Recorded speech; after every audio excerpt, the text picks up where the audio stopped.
Señora Herrera, le aseguro que su esposo ha cumplido con todos los términos del acuerdo prenupcial, dijo el abogado Ricardo Salinas con una sonrisa burlona.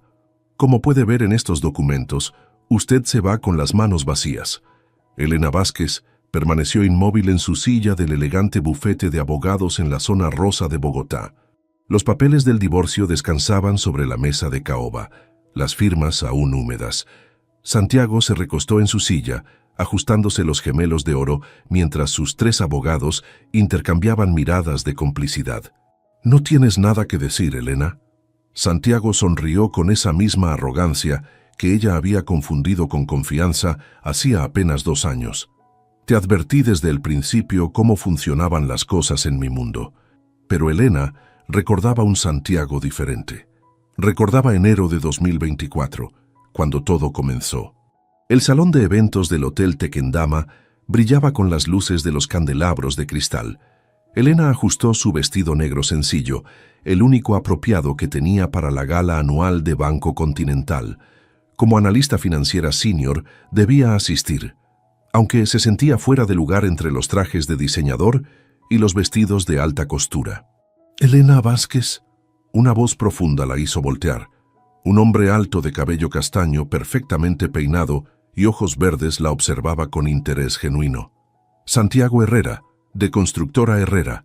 He oído hablar mucho de tu trabajo en el análisis de portafolios complejos». Elena sintió un rubor subir por sus mejillas. Santiago Herrera era una leyenda en Bogotá, heredero de una de las empresas constructoras más importantes del país, soltero codiciado y aparentemente interesado en hablar con ella. «Mucho gusto», logró decir. No sabía que los constructores siguieran de cerca el trabajo de los analistas financieros. «Los inteligentes sí lo hacemos». Santiago le ofreció su brazo. «¿Te parece si caminamos? Me gustaría conocer tu opinión sobre las nuevas regulaciones bancarias». Durante las siguientes 3 horas, Elena se olvidó del mundo. Santiago no solo era encantador, sino genuinamente interesado en sus ideas. Le preguntaba sobre su trabajo, escuchaba sus respuestas y compartía anécdotas sobre el mundo de los negocios que la fascinaban. Nunca había conocido a alguien que hable de derivados financieros con tanta pasión. Rió Santiago mientras la acompañaba a su auto. Un Honda Civic modesto en el estacionamiento, lleno de BMW y Mercedes. «¿Te parece si cenamos mañana? Conozco un lugar donde sirven el mejor salmón de la ciudad». Elena dudó. Los hombres como Santiago Herrera no salían con mujeres como ella, de apartamentos en Chapinero y familias de Ciudad Bolívar. «No tienes que decidir ahora». Santiago sacó una tarjeta de presentación dorada. «Pero me encantaría volver a verte». La cena se convirtió en cenas. Las cenas se convirtieron en fines de semana en la finca familiar en el eje cafetero, donde Santiago le mostraba plantaciones de café que se extendían hasta el horizonte y le hablaba de sus sueños de expandir el negocio familiar hacia proyectos sostenibles. «Mi madre no está muy contenta conmigo», le confesó una tarde mientras caminaban entre los cafetales. «Dice que debería salir con alguien de nuestro círculo». Elena sintió una punzada en el estómago. «Tal vez tenga razón». «No». Santiago se detuvo y tomó sus manos. «Elena, contigo puedo ser yo mismo. No el heredero, no el empresario, solo Santiago». Para marzo, él ya le había propuesto matrimonio con un anillo de diamantes que costaba más que el salario anual de Elena. «Es demasiado rápido», protestó ella mientras admiraba la joya en su dedo. «Cuando sabes que algo es correcto, ¿para qué esperar?». Santiago la besó suavemente. «Solo hay un detalle legal que debemos manejar. Un acuerdo prenupcial. Es estándar en familias como la mía». Elena frunció el ceño. «¿Un prenupcial? Solo una formalidad para proteger los activos familiares que existían antes de conocerte». Santiago acarició su mejilla. «Tú y yo sabemos que nuestro amor es real. Esto es solo papel». El abogado que Santiago recomendó era amable pero claro. El documento protegía los bienes previos al matrimonio y establecía términos específicos en caso de divorcio. Elena, abrumada por los preparativos de la boda y confiando en Santiago, apenas leyó las 35 páginas antes de firmar. La boda en el Club El Nogal fue un sueño. 300 invitados, orquesta en vivo y Elena sintiéndose como una princesa de cuento de hadas. Incluso Esperanza Herrera, la madre de Santiago, logró sonreírle durante la ceremonia. Pero esa noche, en la suite presidencial del Hotel Casa San Agustín en Cartagena, mientras Santiago dormía después de su noche de bodas, Elena vio la notificación en el teléfono de él. Un mensaje de Valeria, su exnovia. «Espero que tu esposa no se entere nunca de lo nuestro. Fue divertido mantenernos en secreto durante todo su noviazgo». Elena leyó la conversación completa con manos temblorosas. Meses de mensajes, citas secretas, promesas de Santiago de que Elena era solo temporal, hasta que pudiera encontrar la manera de terminar con ella sin escándalo. Cuando Santiago despertó, Elena tenía el teléfono en sus manos. «¿Puedes explicarme esto?». Santiago miró la pantalla y suspiró como si fuera una molestia menor. «Elena, ya estamos casados. Valeria es el pasado, tú eres mi esposa ahora. Durante todo nuestro noviazgo». «Mira». Santiago se sentó en la cama, su tono volviéndose frío. «En mi mundo, las cosas funcionan diferente. Valeria entiende su lugar. Tú ahora eres la señora Herrera. Eso viene con privilegios, pero también con responsabilidades. Una de ellas es no hacer escenas por cosas que no puedes cambiar». Elena sintió como si le hubieran arrojado agua helada. «Cosas que no puedo cambiar. Elena, te amo. Por eso me casé contigo. Pero si vas a ser parte de esta familia, necesitas entender las reglas». Esa noche, mientras Santiago dormía plácidamente, Elena se quedó despierta mirando el techo, comprendiendo que acababa de entrar a un mundo donde las reglas las ponían otros, y ella acababa de perder toda capacidad de negociación. Elena regresó al trabajo después de la luna de miel determinada a mantener su normalidad. Su oficina en el piso 12 de Banco Continental había sido su refugio durante 5 años, y no iba a permitir que el matrimonio cambiara eso. Pero Santiago tenía otros planes. «¿Por qué necesitas trabajar?», le preguntó durante el desayuno en su nuevo apartamento en Rosales, un penthouse que costaba más que lo que su familia había ganado en toda su vida. «Mi esposa no debería preocuparse por el dinero». «No es por el dinero, Santiago. Me gusta mi trabajo». Elena tomó su café, evitando su mirada. «Estudié 6 años para esto. Y fue muy lindo». Santiago revisó su teléfono mientras hablaba. «Pero ahora tienes responsabilidades diferentes. Cenas de negocios, eventos sociales, obras de caridad. Esperanza ya te inscribió en el club de damas de la Sociedad de Mejoras Públicas». Elena sintió un nudo en el estómago. «No me consultaron. No necesitábamos consultarte. Es lo que hacen las esposas en nuestro círculo». Esa primera semana, Santiago comenzó a aparecer sin avisar en su oficina. «Solo pasaba por aquí», decía con una sonrisa encantadora que no llegaba a sus ojos. Sus colegas lo encontraban romántico, pero Elena reconocía las visitas como lo que eran: supervisión. «Patricia, ¿has notado algo raro?», le preguntó Elena a su mejor amiga en el trabajo durante el almuerzo. «¿Te refieres a que tu esposo aparezca cada 2 días como si fueras una adolescente?». Patricia mordió su sándwich. «Elena, ese hombre te está marcando territorio. Exageras». «¿En serio? Ayer te preguntó por qué almorzaste con Roberto del departamento de créditos. Roberto tiene 60 años y 3 nietos». Elena quiso defender a Santiago, pero no encontró argumentos. Las visitas se volvieron más frecuentes, las preguntas más específicas. ¿Con quién había hablado? ¿De qué habían hablado? ¿Por qué había tardado tanto en contestar sus mensajes? El primer evento social como esposa de Santiago fue una cena en el Country Club. Elena eligió un vestido azul marino elegante pero no ostentoso. Santiago la miró con desaprobación. «¿Eso es lo que vas a usar? ¿Qué tiene de malo?». «Nada. Si fueras la secretaria de alguien». Santiago suspiró. «Esperanza te mandó algunos vestidos apropiados. Están en el closet». Los vestidos eran hermosos y caros, pero Elena se sintió disfrazada. Durante la cena, cuando la conversación giró hacia las nuevas regulaciones financieras del gobierno, Elena compartió su análisis profesional. La mesa se quedó en silencio. «Mi esposa es muy inteligente». Santiago sonrió, pero su voz tenía un tono condescendiente. «Aunque a veces confunde su experiencia en análisis básico con comprensión de política económica real. Elena sintió las mejillas arder. Los otros invitados rieron cortésmente y cambiaron de tema. Más tarde, en el auto, Santiago le explicó su error.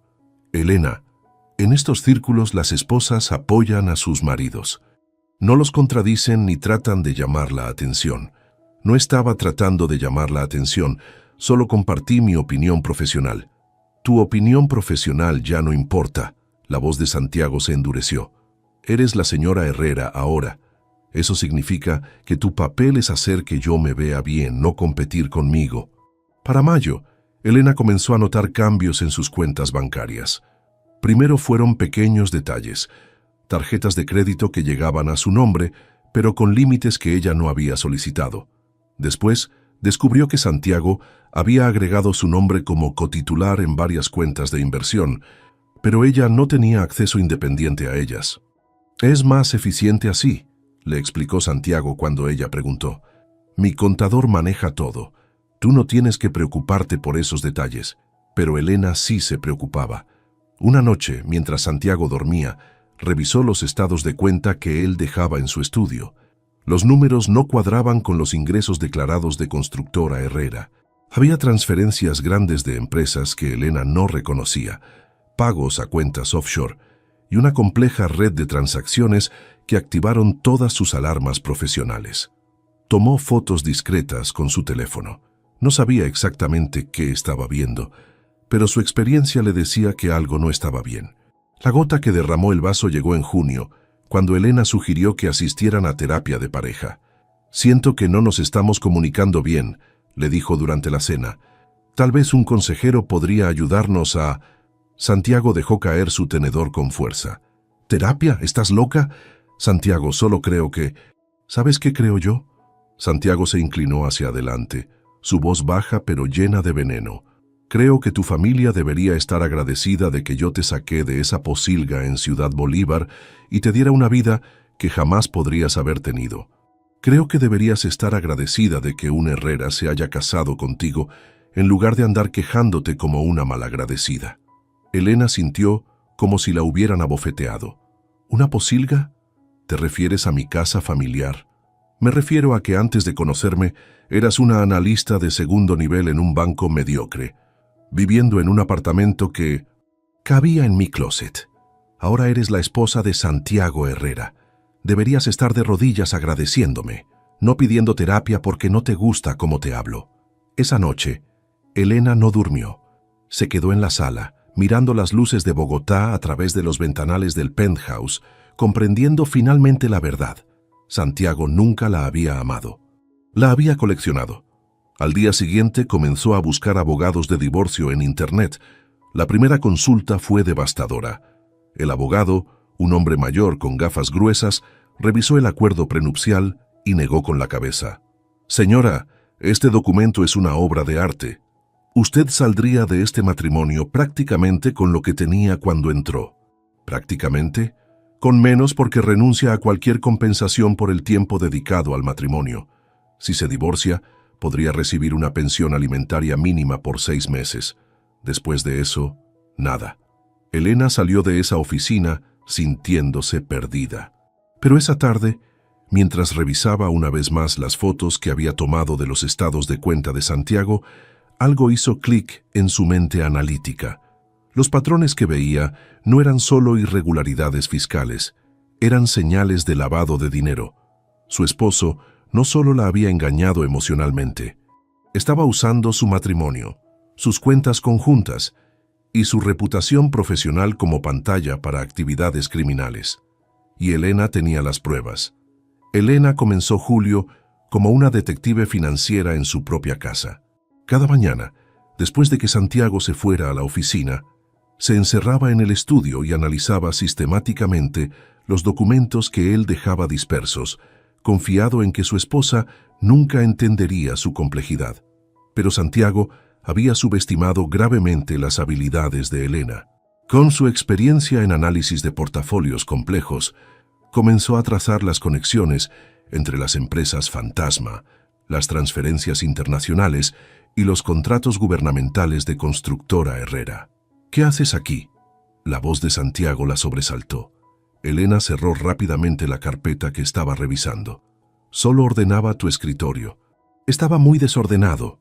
Santiago la observó con suspicacia, pero Elena mantuvo una expresión inocente. Había aprendido a mentir durante estos meses de matrimonio, una habilidad que nunca pensó que necesitaría. «No toques mis papeles», le dijo con frialdad. «Si necesitas algo que hacer, Esperanza organizó un almuerzo benéfico para el viernes. Estarán las esposas de todos los contratistas importantes de la ciudad». El almuerzo benéfico resultó ser más revelador de lo que Elena esperaba. Mientras las otras mujeres hablaban de sus viajes a Europa y sus nuevos diseñadores favoritos, Elena escuchó nombres que reconocía de los documentos de Santiago: empresas constructoras, funcionarios gubernamentales y contratos que aparecían en las transferencias sospechosas. «Tu esposo es muy inteligente», le comentó Lucía Mendoza, esposa de otro constructor.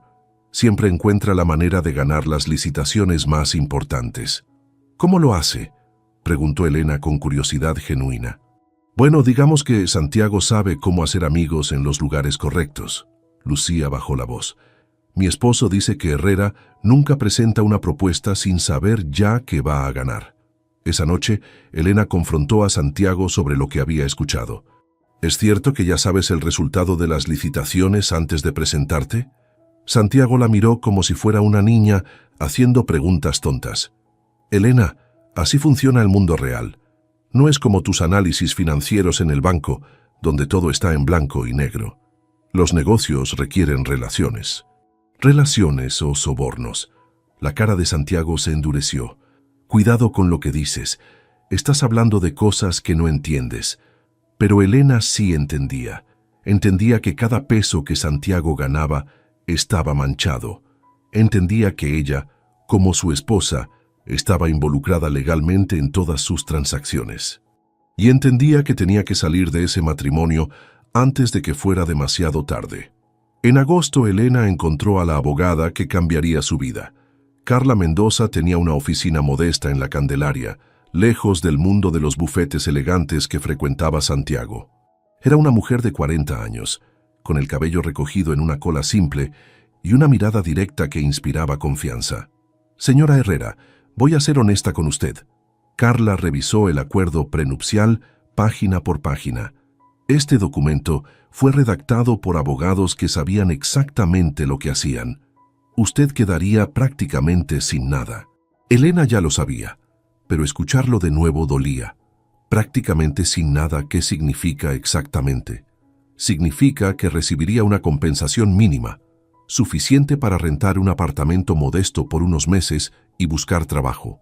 El señor Herrera conservaría todos los bienes matrimoniales, incluyendo las propiedades adquiridas durante el matrimonio. ¿Y si tengo evidencia de actividades ilegales? Carla levantó una ceja. ¿Qué tipo de evidencia? Elena le mostró las fotos que había tomado, explicando los patrones que había identificado. Carla estudió los documentos con creciente interés. «Esto es muy serio, señora Herrera. Si estas transacciones son lo que usted cree, estamos hablando de lavado de dinero a gran escala. ¿Puedo usar esto para obtener un mejor arreglo en el divorcio?». Carla la miró directamente. «Podría, pero también podría convertirla en cómplice si no reporta estas actividades a las autoridades apropiadas». Elena sintió que el suelo se movía bajo sus pies. «¿Cómplice? Legalmente, como esposa, usted es cotitular de muchas de estas cuentas. Si las autoridades descubren estas irregularidades, podrían argumentar que usted sabía y participaba en el esquema». Esa noche, Elena no pudo comer. Santiago notó su silencio durante la cena. «¿Estás bien? Te ves pálida. Solo cansada. Tal vez deberías dejar de trabajar, te está agotando». Elena levantó la vista. «No voy a dejar mi trabajo». No era una sugerencia. Santiago dejó su copa de vino con fuerza. «Elena, he sido muy paciente contigo, pero ya es hora de que aceptes tu papel en esta familia». «¿Mi papel?» «Ser mi esposa, apoyar mi carrera, darme hijos». ¿O pensabas que este matrimonio era sobre tus ambiciones profesionales? Elena sintió una claridad fría instalarse en su mente. «Quiero el divorcio». Santiago se rió. «¿El divorcio? ¿Con qué dinero vas a pagar un abogado? ¿Con qué dinero vas a vivir después? Eso no es tu problema. Claro que es mi problema. Santiago se inclinó hacia adelante. Porque voy a asegurarme de que cada abogado en esta ciudad sepa exactamente quién eres y de dónde vienes. Voy a asegurarme de que sepan que firmaste un acuerdo sabiendo perfectamente lo que hacías. Y voy a asegurarme de que entiendas que en Bogotá los Herrera tienen más poder del que tu pequeña mente puede comprender. Esa noche, Santiago durmió en su oficina. Elena se quedó sola en el penthouse, mirando los documentos esparcidos sobre la mesa del comedor. Tenía dos opciones: usar la evidencia del lavado de dinero para chantajear a Santiago y obtener un mejor arreglo, o tomar el camino ético y reportar todo a las autoridades, arriesgándose a ser procesada como cómplice. Por primera vez en meses, Elena sonrió. Había una tercera opción que Santiago no había considerado. Ella podía jugar el juego mejor que él. Al día siguiente, Elena presentó oficialmente la demanda de divorcio. No mencionó el lavado de dinero, no pidió compensaciones extraordinarias y no hizo amenazas. Simplemente pidió la disolución del matrimonio bajo los términos del acuerdo prenupcial. Santiago recibió los papeles en su oficina, rodeado de sus empleados. Según Patricia, quien se enteró por un contacto en el edificio corporativo, Santiago se rió tan fuerte que todo el piso lo escuchó. ¿En serio cree que puede divorciarse de mí?, le dijo a su asistente. Pobre ilusa, no tiene idea de lo que acaba de empezar. Pero Elena sabía exactamente lo que había empezado. Había comenzado una guerra, y por primera vez en meses se sentía como si tuviera armas para pelear. La primera audiencia de divorcio se llevó a cabo en octubre en un juzgado familiar del centro de Bogotá. Elena llegó temprano, con un traje gris sobrio y una carpeta con los documentos básicos que Carla había preparado. Santiago apareció 15 minutos después con un séquito de 3 abogados encabezados por Ricardo Salinas, el mejor litigante de divorcios de la ciudad. Señoría, Salinas se dirigió al juez con la confianza de quien nunca había perdido un caso. Este es un caso sencillo. La señora Vázquez firmó voluntariamente un acuerdo prenupcial, después de recibir asesoría legal independiente. Ahora, al ver que no puede obtener lo que esperaba de este matrimonio, busca invalidar un contrato legalmente vinculante. Elena observó cómo Salinas presentaba su caso con precisión quirúrgica. Cada argumento estaba diseñado para retratarla como una cazafortunas que había calculado mal. Los otros 2 abogados tomaban notas y susurraban estrategias, convirtiendo la audiencia en un espectáculo desigual. Mi cliente ha sido más que generoso, continuó Salinas.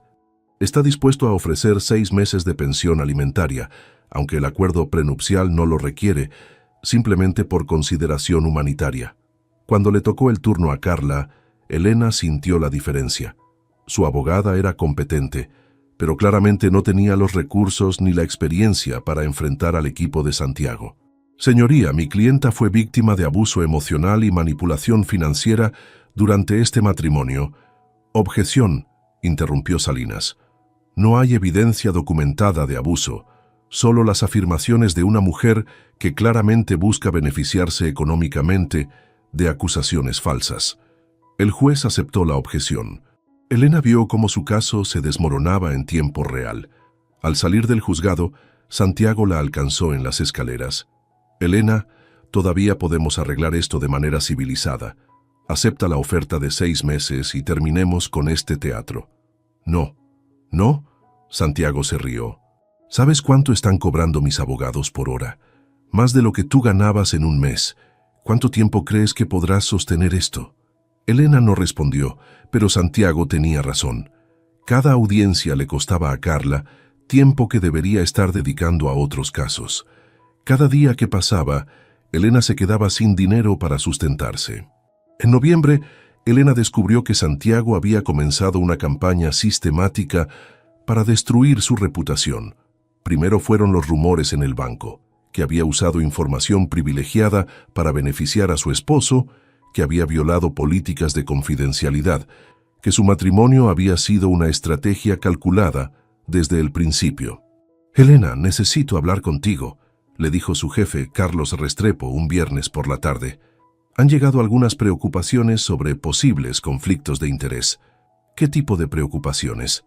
Varios clientes han preguntado si tu matrimonio con Santiago Herrera afecta tu objetividad en el análisis de portafolios que incluyen empresas constructoras. Elena sintió la trampa cerrándose. Carlos, sabes que siempre he mantenido la más alta ética profesional. Lo sé, pero la percepción es importante. Creo que sería mejor si tomaras una licencia mientras resuelves tu situación personal. Licencia era un eufemismo para suspensión sin sueldo. Elena salió del banco ese día sabiendo que Santiago había ganado otra batalla. Esa noche, Patricia la visitó en el apartamento que Elena había rentado en Chapinero, regresando al barrio donde había vivido antes de conocer a Santiago. Esto es guerra sucia, Elena. Ese hombre está usando todos sus contactos para aislarte. Lo sé. Elena sirvió café en tazas desportilladas, muy diferentes de la vajilla de porcelana del penthouse. Pero no voy a ceder. ¿Por qué? Al final, él va a ganar. Tiene más dinero, más poder, más conexiones. Elena había estado reflexionando sobre esa misma pregunta durante semanas. ¿Por qué seguir peleando una batalla que no podía ganar? Porque si me rindo ahora, le demuestro que tenía razón sobre mí desde el principio, que solo me casé con él por dinero. ¿Y si fuera cierto? ¿Y si parte de ti sí se sintió atraída por su mundo? Elena miró a su amiga con honestidad. Tal vez sí. Tal vez parte de mí disfrutó de los restaurantes caros y los viajes y sentirme importante, pero eso no significa que merezco ser humillada y abusada. La audiencia final se programó para diciembre. Elena sabía que sería su última oportunidad, pero también sabía que no tenía nuevos argumentos que presentar. El acuerdo prenupcial era sólido, y Santiago había cubierto todos los frentes. La noche antes de la audiencia, Elena se sentó en su pequeño apartamento con una decisión que tomar. Tenía las fotos de los documentos de Santiago guardadas en una carpeta. Podía entregarlas a Carla y usar la evidencia del lavado de dinero como palanca para forzar un mejor arreglo.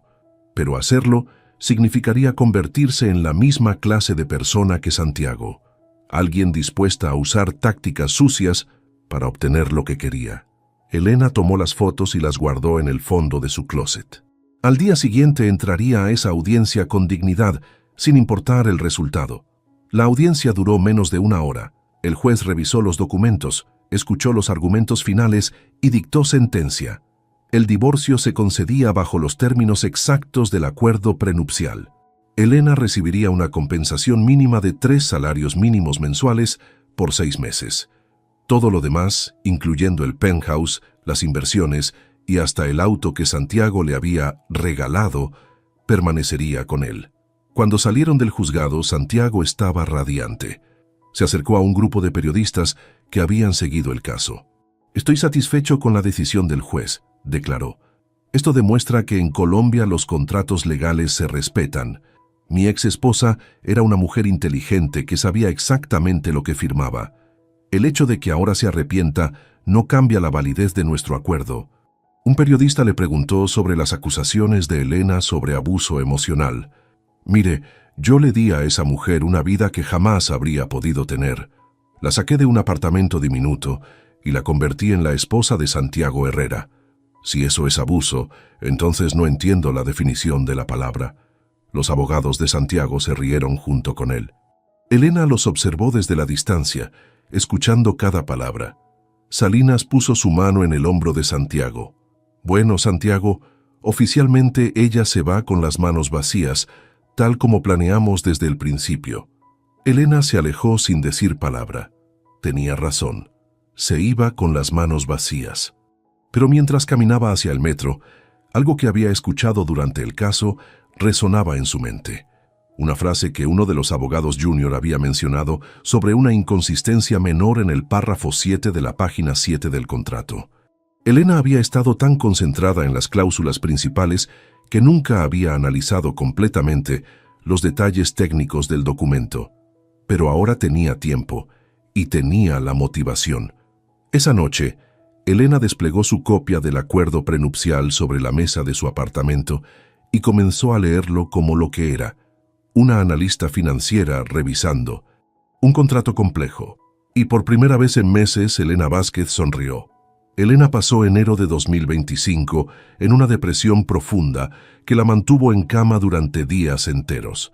El apartamento en Chapinero se sentía claustrofóbico después de los espacios amplios del penthouse, y sus ahorros se agotaban rápidamente. Las ofertas de trabajo escaseaban. La campaña de Santiago había sido efectiva. «Elena, tienes que salir de la cama». Patricia golpeó la puerta del apartamento un martes por la tarde. Han pasado 3 semanas desde el divorcio. ¿Para qué? Elena abrió la puerta en pijama y con el cabello despeinado. No tengo trabajo, no tengo dinero y aparentemente no tengo futuro. Tienes tu inteligencia, eso nadie te lo puede quitar. Pero Elena se sentía como si le hubieran quitado todo, incluyendo la confianza en sus propias habilidades. Durante días, evitó las noticias donde Santiago aparecía celebrando contratos nuevos, declarando que el divorcio había sido una lección sobre la importancia de conocer realmente a las personas. Fue Patricia quien finalmente la obligó a levantarse. O te levantas y peleas, o te quedas aquí sintiendo lástima por ti misma. Pero no voy a verte destruirte por un hombre que no vale ni la mitad de lo que tú vales. Esa tarde Elena se duchó, se vistió y sacó el acuerdo prenupcial que había estado evitando. Si iba a seguir adelante, necesitaba entender completamente lo que había perdido. Comenzó con la página 1, leyendo cada palabra con la misma atención que dedicaba a los análisis financieros más complejos. Había firmado el documento sin la debida diligencia, confiando en Santiago y en su propio abogado básico. Ahora tenía que vivir con las consecuencias de esa negligencia.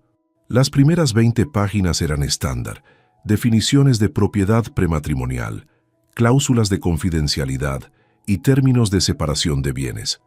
Páginas 21 a 30 cubrían escenarios específicos de divorcio y las compensaciones correspondientes. Fue en la página 31 donde Elena comenzó a encontrar inconsistencias menores. Pequeños errores de tipografía, referencias a leyes que habían sido modificadas y una numeración confusa en las subcláusulas. La página 7 tenía algo que no cuadraba. Elena leyó el párrafo 7.3 3 veces antes de entender lo que estaba viendo. La cláusula estaba diseñada para proteger los activos comerciales prematrimoniales del cónyuge masculino, pero la redacción específica decía: todos los activos adquiridos por el cónyuge masculino previamente a la fecha de matrimonio permanecerán como propiedad exclusiva, excluyendo cualquier inversión o desarrollo realizado durante el período matrimonial utilizando recursos o expertise del cónyuge femenino. Elena releyó la frase 4 veces. Luego buscó en Internet los códigos civiles colombianos relevantes. Según la ley colombiana, la cláusula tal como estaba redactada no protegía los activos prematrimoniales de Santiago.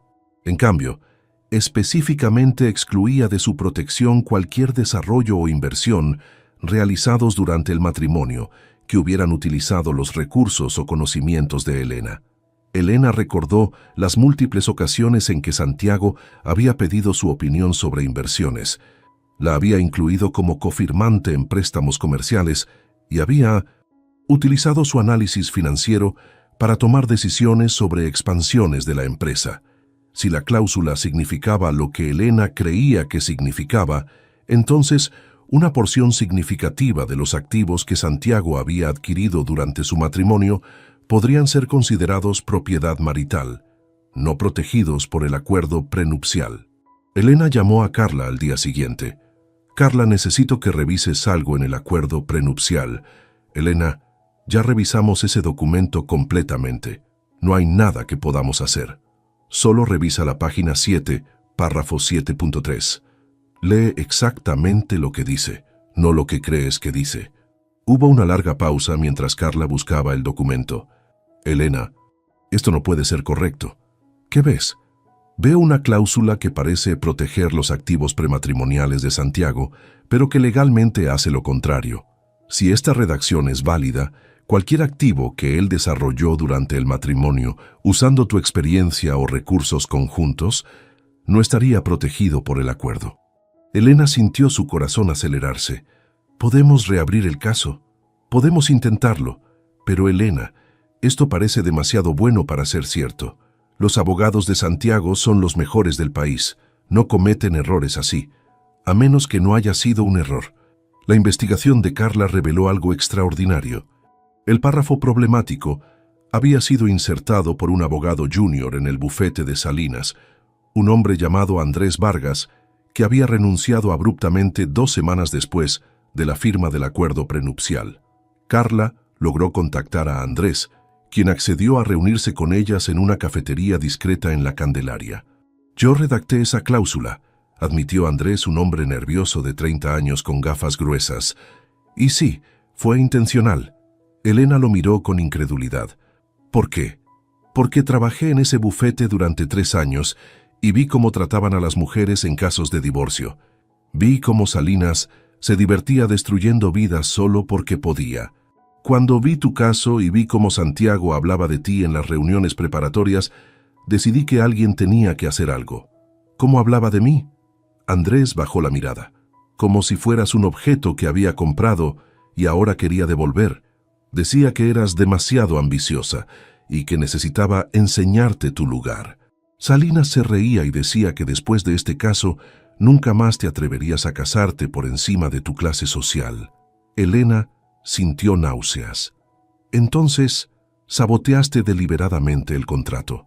«Inserté una cláusula que sabía que alguien con tu experiencia en análisis financiero eventualmente descubriría, si se tomaba el tiempo de leerla correctamente. Era mi manera de darte una oportunidad de pelear». Carla tomó notas furiosamente. «¿Estarías dispuesto a testificar sobre esto?» «Sí», Andrés asintió. «He estado documentando las prácticas poco éticas del bufete desde que renuncié. Es hora de que alguien los responsabilice». Esa tarde, Carla presentó una moción para reabrir el caso de divorcio basada en error fundamental en el acuerdo prenupcial. Elena sabía que tenían una oportunidad real, pero también sabía que Santiago no se rendiría sin pelear. La notificación llegó a la oficina de Santiago el viernes por la tarde.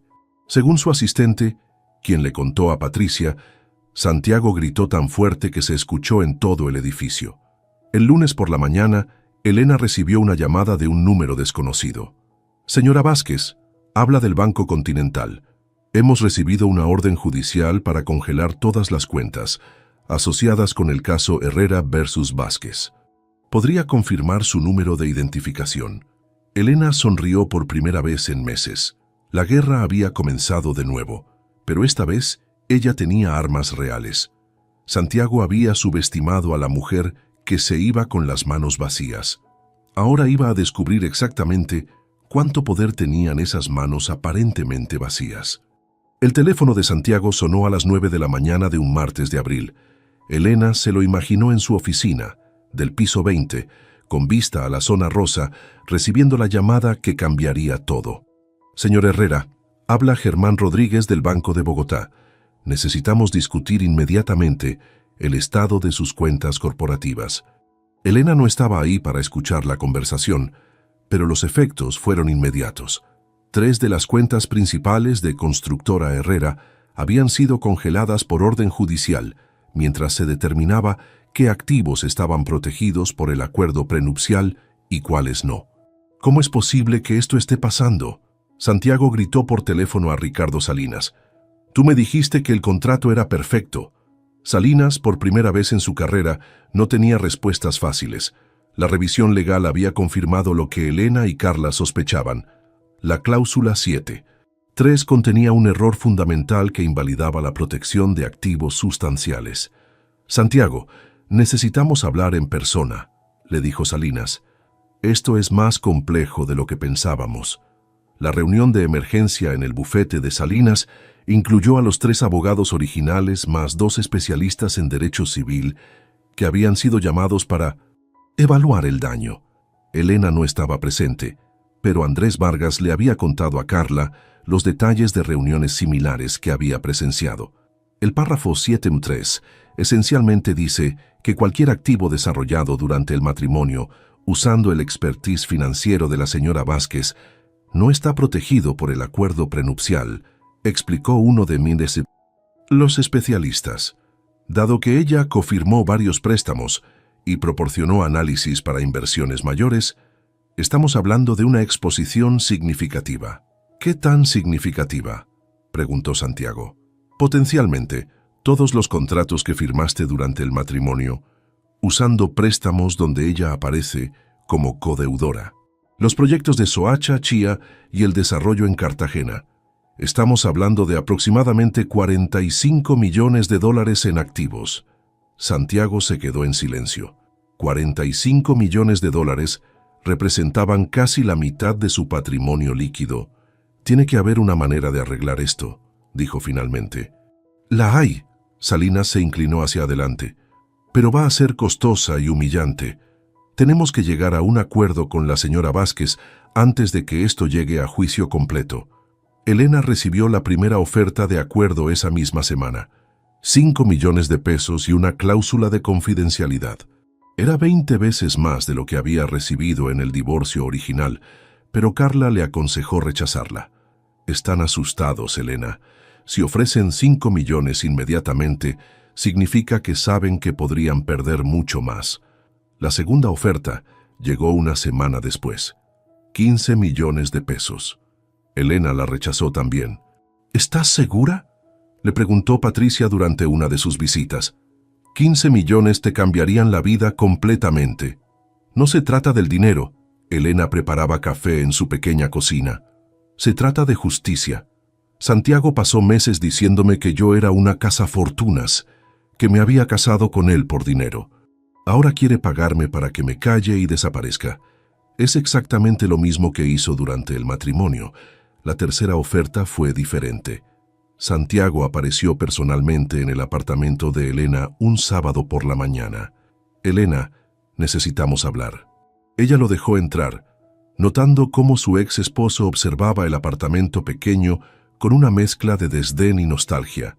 Lindo lugar, dijo con sarcasmo. Muy auténtico. ¿Qué quieres, Santiago? Quiero terminar con este circo. Te ofrezco 30 millones de pesos, cash, si firmas un acuerdo de confidencialidad y retiras la demanda. Elena lo miró directamente. ¿Sabes qué es lo más triste de todo esto? Que incluso ahora, incluso cuando necesitas algo de mí, no puedes tratarme con respeto básico. Te estoy ofreciendo más dinero del que jamás soñaste tener. Me estás ofreciendo dinero para comprar mi silencio sobre tu humillación pública. Es diferente. Santiago se acercó, y por un momento Elena vio un destello del hombre del que se había enamorado. Elena, los dos sabemos que esto se salió de control. Podemos terminarlo ahora, con dignidad para ambos. ¿Dignidad? Elena se rió.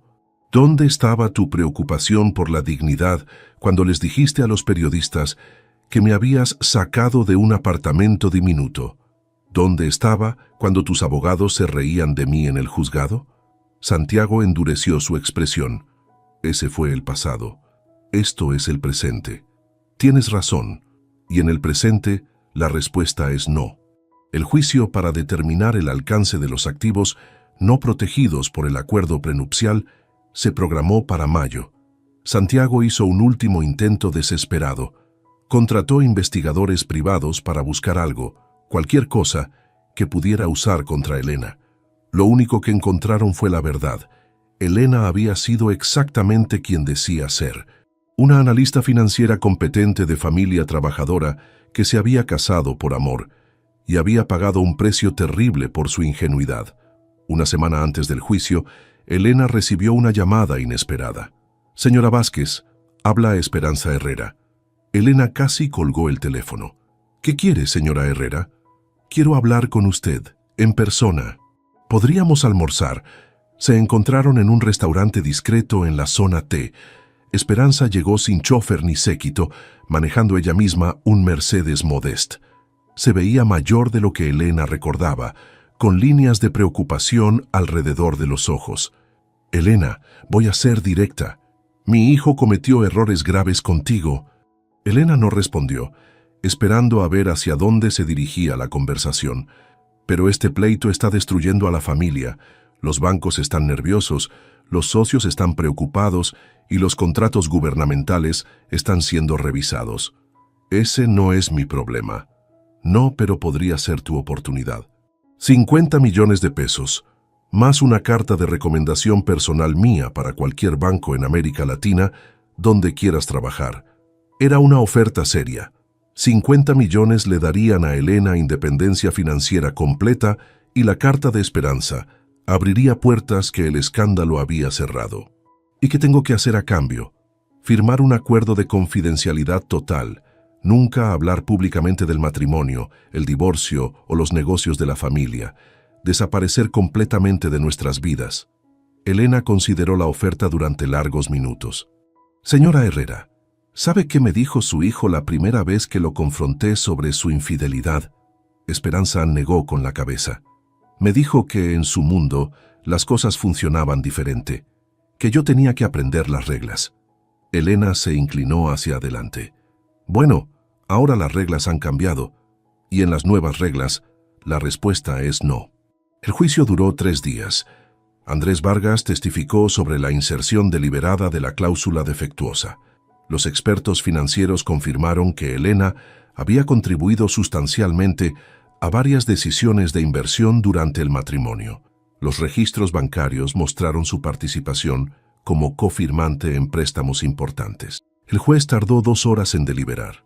La Corte encuentra que el párrafo 7.3 del acuerdo prenupcial, tal como está redactado, no protege los activos desarrollados durante el matrimonio con la participación directa de la demandante. Por lo tanto, la señora Vázquez tiene derecho a una participación equitativa en dichos activos. Elena fue declarada con derecho a $28 millones en activos y propiedades. Cuando salieron del juzgado, Santiago estaba pálido. Sus abogados caminaban con las cabezas bajas. Salinas evitó completamente a los periodistas. Elena se detuvo en las escaleras del juzgado y se dirigió a las cámaras. Solo quiero decir que la justicia a veces toma tiempo, pero eventualmente llega. Ninguna mujer debería aceptar ser tratada como yo fui tratada, sin importar cuánto dinero esté en juego. Esa noche, Elena empacó sus pocas pertenencias en el apartamento de Chapinero. Al día siguiente, tomaría un vuelo a Miami para comenzar una nueva vida. Mientras doblaba su ropa, encontró una foto de su boda. En ella, Santiago la miraba con lo que había creído que era amor, pero que ahora reconocía como posesión. Elena, en cambio, sonreía con esperanza genuina. Elena rompió la foto por la mitad y tiró la parte con Santiago a la basura. Guardó su mitad en el pasaporte. No como recuerdo romántico, sino como recordatorio de que a veces las manos aparentemente vacías pueden contener más poder del que nadie imagina. Santiago se había equivocado sobre muchas cosas, pero especialmente sobre una. Elena nunca había tenido las manos vacías. Las había tenido llenas de inteligencia, dignidad y una fuerza que él nunca pudo comprender. Y esas manos la habían llevado a la victoria más completa que pudo imaginar. 11 meses habían pasado desde que Elena salió de Colombia y 6 meses desde que recibió el último pago de la liquidación judicial. El apartamento en Brickell tenía vista a la bahía de Biscayne, y cada mañana Elena tomaba su café observando los yates que navegaban hacia el océano abierto, una libertad que había aprendido a valorar después de tantos meses de sentirse atrapada.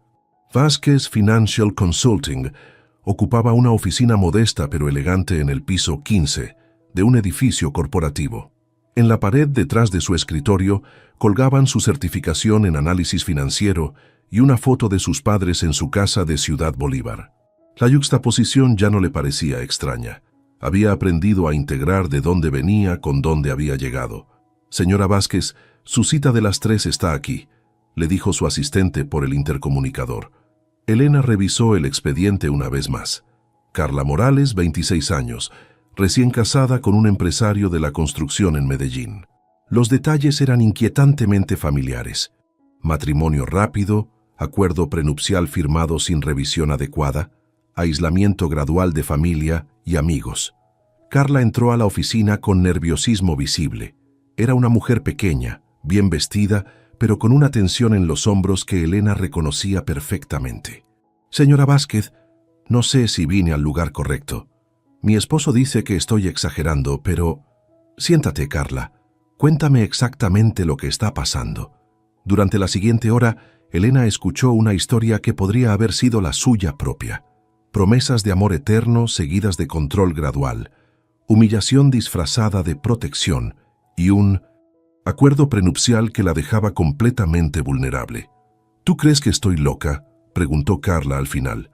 Todos me dicen que tengo suerte de haber encontrado a alguien como él. Elena se inclinó hacia adelante. Carla, déjame preguntarte algo. ¿Alguna vez has sentido que tienes que pedir permiso para ser tú misma? Los ojos de Carla se llenaron de lágrimas. Todos los días. Entonces no estás loca. Y sí viniste al lugar correcto. Elena había establecido su negocio específicamente para casos como el de Carla. Su experiencia personal, combinada con su expertise financiera, la había convertido en una especialista única en ayudar a mujeres a entender las implicaciones financieras de sus matrimonios y divorcios. El trabajo era emocionalmente agotador, pero profundamente satisfactorio. Cada cliente que lograba ayudar era una pequeña victoria contra el mundo que la había tratado de destruir. Su teléfono sonó mientras terminaba de revisar el contrato de Carla. «Elena, habla Andrés». La voz del exabogado sonaba nerviosa. «Tienes unos minutos». «Por supuesto, ¿qué pasa?» Santiago se casó de nuevo, el mes pasado, con María Fernanda Salcedo, la hija del dueño de Salcedo and Asociados. Elena sintió una punzada extraña, no de celos, sino de preocupación genuina por una mujer que no conocía. Y aparentemente está usando exactamente las mismas tácticas contigo. Control financiero, aislamiento social, el mismo patrón. Carla me dijo que María Fernanda ya dejó su trabajo en el banco donde trabajaba. Elena suspiró. Algunos hombres nunca aprendían. ¿Hay algo específico que necesites que haga? No, solo pensé que deberías saberlo. Oh, y hay algo más. Esperanza Herrera vendió su participación en Constructora Herrera. Aparentemente, las investigaciones financieras que se abrieron después de tu caso encontraron irregularidades serias. Santiago ya no está involucrado en las operaciones diarias. Elena no sintió satisfacción por la noticia, solo una sensación de cierre. Gracias por contarme, Andrés. Esa tarde, Elena caminó por Lincoln Road, observando las familias que paseaban y las parejas que cenaban en los restaurantes al aire libre. Miami le había dado algo que nunca había tenido en Bogotá: anonimato. Aquí podía ser simplemente Elena Vázquez, consultora financiera exitosa, sin el peso de ser la exesposa de Santiago Herrera. Su teléfono vibró con un mensaje de texto de alguien llamado Diego Moreno. ¿Todavía estamos en pie para cenar mañana? Diego era abogado de inmigración, otro colombiano que había encontrado en Miami la libertad que su país natal no podía ofrecerle. Habían salido 3 veces en los últimos 2 meses, cenas casuales donde hablaban de trabajo, de Colombia, de sus familias. Elena escribió su respuesta. Por supuesto. ¿Las 7 sigue bien? Luego borró el mensaje sin enviarlo. Diego era amable, inteligente y obviamente interesado en algo más que amistad. Pero Elena había descubierto que su capacidad para confiar en los hombres había quedado severamente dañada por su experiencia con Santiago. En cambio escribió: Diego, lo siento, pero necesito cancelar mañana. Surgió algo de trabajo. Era mentira, pero era más fácil que explicar que a veces, cuando un hombre la invitaba a cenar, sentía la misma claustrofobia que había sentido en el penthouse de Santiago. Elena regresó a su apartamento y se sirvió una copa de vino mientras revisaba los estados financieros de su empresa. El negocio iba bien. Tenía clientes en toda América Latina y una lista de espera de 3 meses. Económicamente, había ganado más de lo que jamás había soñado. Tenía independencia financiera completa, un apartamento propio y la libertad de trabajar en lo que la apasionaba. Pero las noches como esta, cuando el apartamento se sentía demasiado silencioso, Elena se preguntaba si el precio de su victoria había sido demasiado alto. No se arrepentía de haber peleado contra Santiago, pero a veces se preguntaba si algún día podría volver a confiar lo suficiente para amar a alguien. Su computadora mostró una notificación de email. Era de Carla, su cliente de la tarde. Señora Vázquez, gracias por escucharme hoy. Por primera vez en meses no me siento loca. Decidí contratar a un abogado y revisar mi acuerdo prenupcial como me sugirió. También decidí abrir mi propia cuenta bancaria. Pequeños pasos, pero se sienten como victorias enormes. Gracias por mostrarme que es posible pelear. Carla. Elena sonrió mientras leía el mensaje. Tal vez el precio de su victoria no había sido demasiado alto después de todo. Tal vez su experiencia dolorosa había encontrado un propósito más grande. Respondió el email. Carla, los pequeños pasos son los más importantes. Nunca dudes de tu valor o de tu fuerza. Estaré aquí para apoyarte en lo que necesites. Elena. Después de enviar el mensaje, Elena tomó su teléfono y escribió otro mensaje, esta vez a Diego.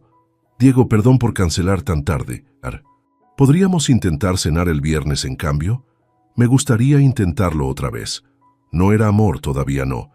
Tal vez nunca volvería a ser el amor ingenuo que había sentido por Santiago, pero era un paso hacia adelante, un reconocimiento de que merecía intentar ser feliz otra vez. Elena se quedó despierta hasta tarde esa noche, no por insomnio, sino por elección, disfrutando del silencio de su apartamento y la vista de Miami iluminada ante ella. Había aprendido a valorar la soledad, a distinguirla del aislamiento que Santiago le había impuesto. Sus manos ya no estaban vacías.